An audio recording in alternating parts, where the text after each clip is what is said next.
Hello and welcome to the online engagement opportunity for the Melwood Site Plan Project.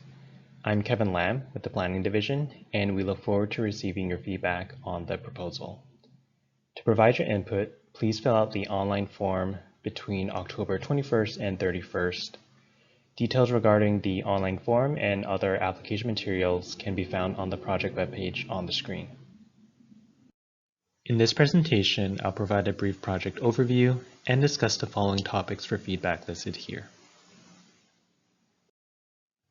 The 1.9-acre site is located at 750 23rd Street South in the Aurora Highlands neighborhood. It consists of two parcels, Parcel A, which is shaded in yellow, and Parcel B, shaded in purple. Parcel A is currently occupied by the Melwood Horticultural Training Center, which is housed in the former Nellie Custis School building, originally constructed in 1923 and subsequently added to, as well as its associated surface parking area. Parcel B consists of a portion of Nellie Custis Park, and no changes are proposed to this parcel. The site is bordered by a low-density commercial building and single-family detached houses to the west, the Church of Jesus Christ of Latter-day Saints, and a low-density commercial building to the north, Calvary United Methodist Church to the east, and Nellie Custis Park to the south. The site is bounded by 23rd Street South to the north and South Grant Street to the east. Originally constructed in 1923, the existing two-story building formerly operated as the Nellie Custis School until its closure in 1979. The building is comprised of the original two-story 1923 section, two identical two-story wings on either side added in 1931, a 1962 addition on the west and south sides of the building, and a narrow lobby was added in 1995. Although the existing building is a contributing structure to the Aurora Highlands Historic District, which is a historic district listed in the National Register of Historic Places, it is currently not designated a local historic district or listed on the county's historic resources inventory. However, in April of this year, a local historic district nomination application for the Nellie Custis School building was filed by an Arlington resident. In June 2024, the Historical Affairs and Landmark Review Board reviewed the local historic district request and recommended historic preservation staff begin a study of the property and preparation of a full local historic district designation report. In the northeast corner of the site, the existing school building is set back approximately 58 feet from the sidewalk on 23rd Street. Within this setback is a lawn area with a number of trees, including hemlocks, lindens, a maple, a Callery pear, and a large spruce. The existing general land use plan designation is public for both parcels A and B. The applicant's proposed GLUB designation is low-medium residential for parcel A and public for parcel B. The site is currently zoned C1 Local Commercial District and R6 One Family Dwelling District, and the applicant is requesting a rezoning to RA 818 Multiple Family Dwelling District for both parcels A and B. In December 2021, the applicant applied for a GLUB amendment to change the GLUB designation of the site from public to low-medium residential. As the site in question is located outside of a planned area, staff initiated a special GLUB study which evaluates the appropriateness of the requested GLUB amendment and provides additional guidance for potential future redevelopment. For this GLUB study, an interdepartmental staff team initiated a public review process in conjunction with the Long-Range Planning Committee of the Planning Commission, which consisted of representatives of the Aurora Highlands Civic Association and other advisory commissions, committees, and community groups.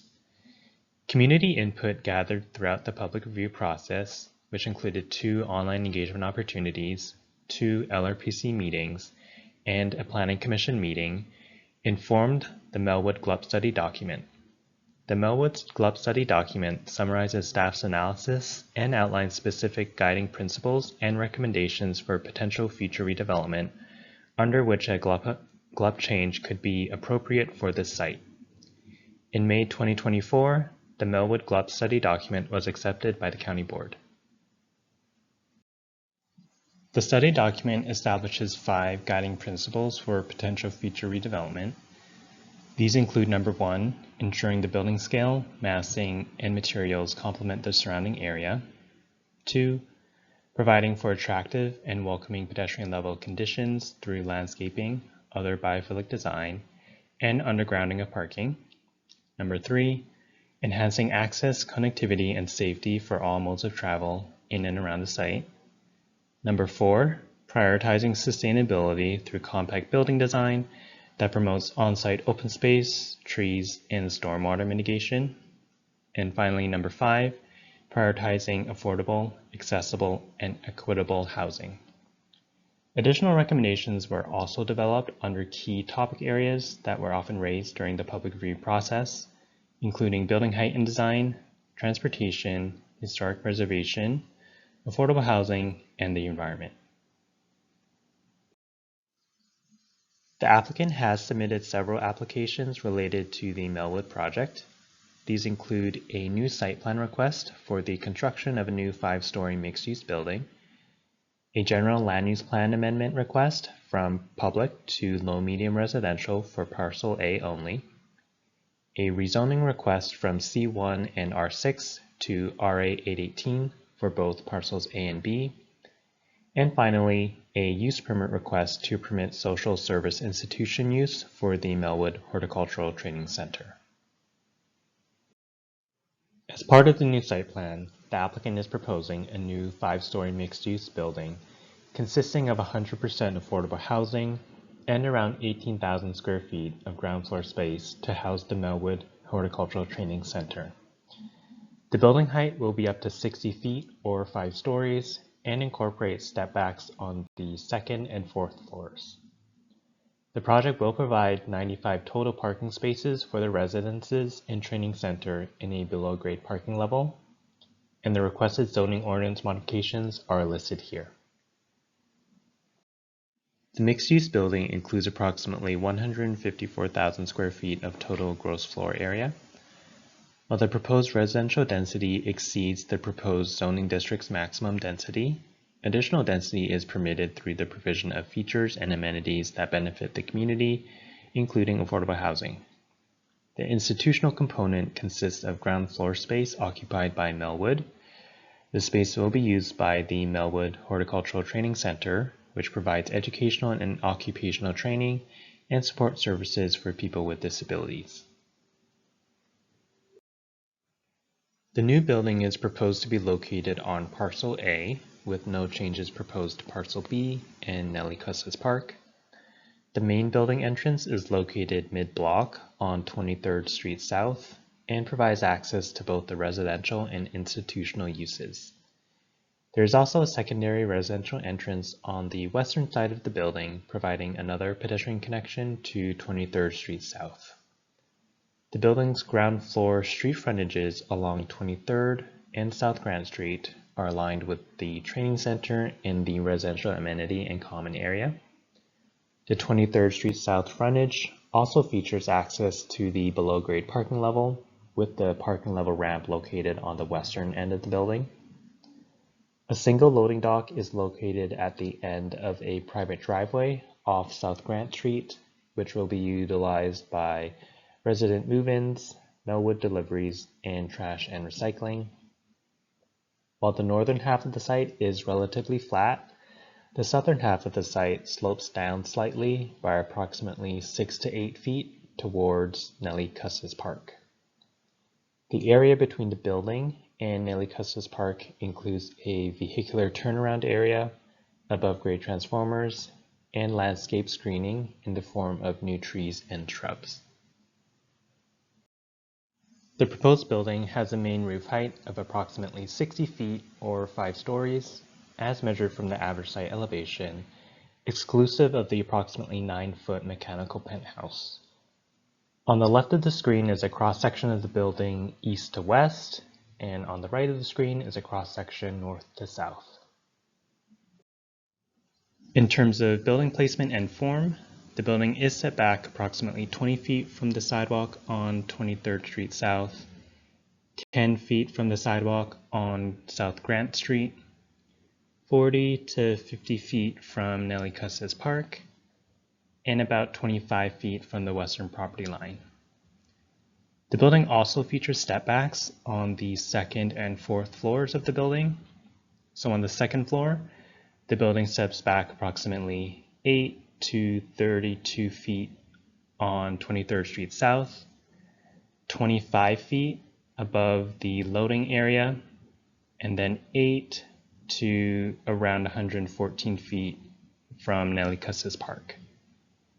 In addition, on the fourth floor, the building steps back approximately 8 feet on South Grant Street and 8 to 12 feet on Nellie Custis Park.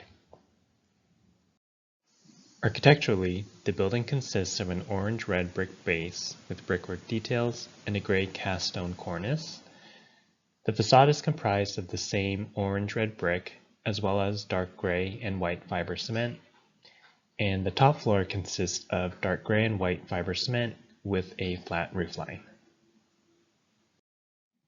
The original 1923 portion and 1931 addition of the existing building facade is classically inspired and features detailed brickwork, limestone accents, and a flat roof with metal coping.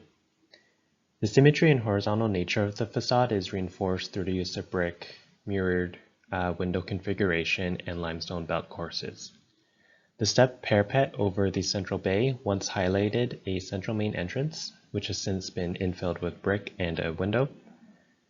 The applicant is proposing to replicate the historic facade with similar materials, brickwork and belt courses, and window openings, especially on the ground floor along 23rd Street South. The applicant proposes a total of 95 parking spaces, including 75 residential parking spaces and 20 spaces for the training center use. The applicant is requesting a reduced residential parking ratio of 0.71 spaces per unit. These spaces are located in a below-grade parking level, which is accessed from 23rd Street South. The building also includes a single loading space, which is accessed from South Grant Street, which will serve both the residential and institutional use. I am Bryce Johnson with Arlington County Department of Environmental Services. I am the Principal Planner in the Development Services Bureau for this project. Over the next few slides, I'll provide a transportation overview for the project. The site is located west of Richmond Highway at the intersection of 23rd Street South and South Grant Street. This location is served by a variety of transportation options, including a bus stop at the site on 23rd Street South, additional bus stops spaced a block apart along 23rd Street South, and a nearby bike share station. The site is subject to the policy guidance found in the Master Transportation Plan, or MTP, with additional guidance provided in the 2024 Special GLUP study conducted for this specific site. The MTP designates the adjacent segment of 23rd Street South as a Type E arterial road, which is planned to contain 2 to 4 travel lanes, no restrictions on driveway access, medium on-street parking priority, a 4 to 6 foot wide landscape strip, and a 5 to 6 foot wide sidewalk. The MTP designates the adjacent segment of South Grant Street to be a neighborhood local street, which is planned to contain either a yield condition street or 2 travel lanes, no restrictions on driveway access, a 2 to 4 foot wide landscape strip, and a 4 to 6 foot wide sidewalk. The Special GLUP study for the site recommends improving the site frontages to fully meet the MTP guidance, ensuring the bus stop fully meets ADA accessibility requirements and includes a landing pad for a bus's rear door, and to prioritize pedestrian safety at the intersection of 23rd Street South and South Grant Street. Now I will review the proposed site conditions. I will start by reviewing the site access shown via this plan of the site. The applicant proposes to utilize the existing driveway entrance on 23rd Street South for the underground garage entrance. For loading and trash, the applicant proposes a separate entrance from South Grant Street. For bicycle parking, the applicant proposes 2 bicycle rooms, one located in an underground garage and one located on the ground floor with access from 23rd Street South. The applicant proposes to maintain the existing bus stop along 23rd Street South. Next, we will review 23rd Street South. This slide shows two cross-sections of the proposed street conditions. The applicant's proposed changes to the street frontage focus on the western portion of the street frontage, with no changes to the eastern portion of the streetscape. The street will remain approximately 40 feet wide, with two 7-foot wide parking lanes and two 12.5-foot wide travel lanes. In the top image, the applicant proposes a 10.5-foot wide streetscape, consisting of a 4.5-foot wide landscape strip and a 6-foot wide sidewalk. The building will be set back from the street approximately 30 feet. The applicant proposes a passenger loading zone along 23rd Street South that can accommodate handicap accessible vehicles, including vans, with additional space and a handicap ramp immediately adjacent to the space. The eastern portion of the streetscape is proposed to remain. This consists of a 9.5-foot wide streetscape, consisting of a 4.5-foot wide landscape strip and a 5-foot wide sidewalk. Also along the street, the applicant proposes to restripe the on-street parking to increase the number of cars that can be parked from 3 to 6 cars adjacent to the passenger loading zone. Now we will review the proposed conditions for South Grant Street. The applicant proposes to widen the site's frontage with South Grant Street in order to accommodate an aerial access fire lane. This new street section will increase from being 24 feet wide to be 34 feet wide. The applicant proposes the new street condition retain an existing 7-foot wide parking lane and convert an existing yield condition street into 14-foot wide and 13-foot wide travel lanes. The applicant also proposes to change the streetscape by providing an approximately 12-foot wide streetscape consisting of a 6-foot wide landscape strip and a 6-foot wide sidewalk. The building is set back from the street approximately 23 feet. The street and streetscape to the south of the site will retain their existing conditions. So along the 23rd Street frontage, the applicant proposes new trees and shrubs and an approximately 1,000 square foot ground floor patio with tables and seating. Within the building setbacks with Nellie Custis Park and the western property line, the applicant proposes landscape screening in the form of new trees and shrubs as well. The building features an approximately 8,600 square foot private level 2 courtyard with bioretention planters and garden tables, as well as approximately 3,900 square feet of green roofs.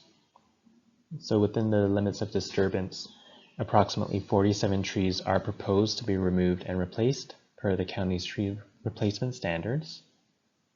Overall, there will be approximately 63 new trees planted on Parcel A and 8 existing trees conserved on Parcel B, which contributes to an overall tree canopy coverage of 25%.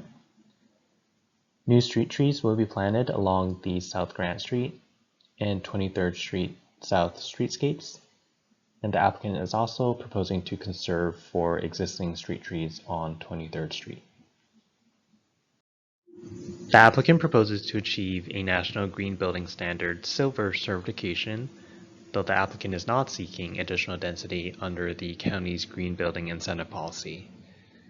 Under the NGSB Silver certification, the applicant proposes similar green building commitments to LEED Silver, including achieving a high energy performance improvement, providing Energy Star appliances and WaterSense fixtures, and maintaining ongoing energy and utility reporting. In terms of the public review process, the online engagement opportunity runs from October 21st to 31st. This will be followed by 2 site plan review committee meetings later this year. This concludes staff's presentation for the online engagement opportunity. Please visit the project's webpage to provide your feedback, view the applicant's presentation, and to view additional application material. We look forward to receiving your input on the proposed project. Thank you.